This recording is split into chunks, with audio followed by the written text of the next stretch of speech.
Et bienvenue dans cette 6e partie donc, qui va traiter de la bande d'œillet.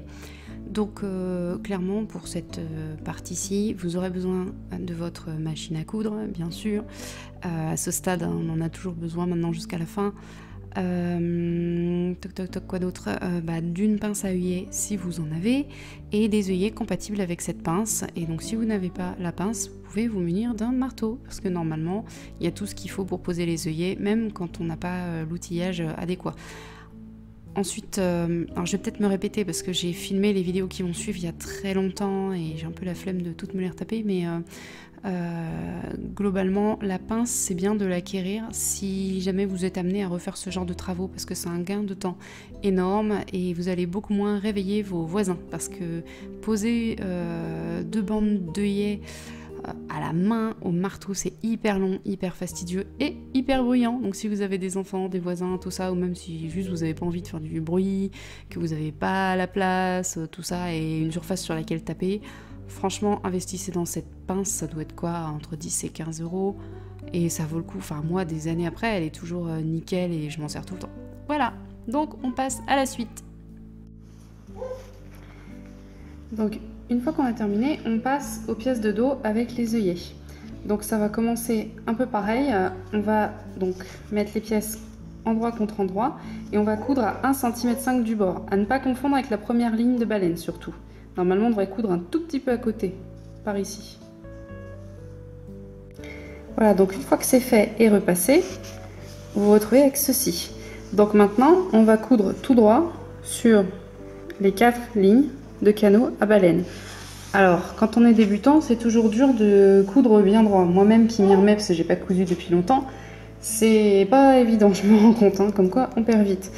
Donc le plus important, même si bon c'est un peu de travers, c'est que les baleines que vous avez choisies puissent rentrer facilement dans les coulisses. Il n'y a rien de pire que des baleines qui n'arrivent pas à rentrer dans des coulisses parce qu'elles sont pas droites, on se pète les doigts à essayer de les faire rentrer, on force, on craque des trucs, bref. Pensez-y maintenant. Vaut mieux faire trop large que trop petit si vous devez ne pas aller droit.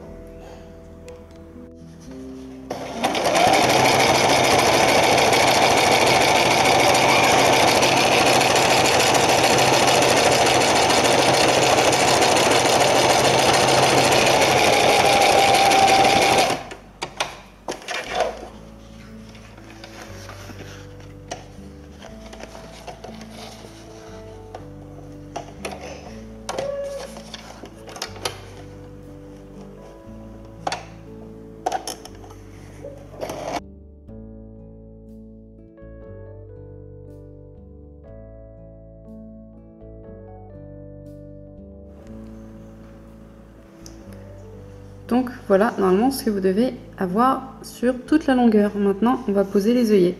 Donc il faut que je repère mes trous parce que finalement je les ai fait du mauvais côté et j'aurais mieux fait de le faire de ce côté-ci. Même si ça tâche un petit peu le tissu, tant pis. Donc pour mettre des œillets, vous avez 2 options.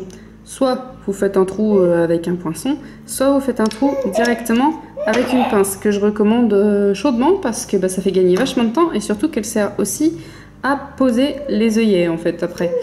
Donc les œillets, il y en a comme ceci, donc c'est des primes, moi je trouve que ce sont les mieux. Il faut prendre ceux avec les rondelles et les autres bouts, il y en a sans et avec rondelles.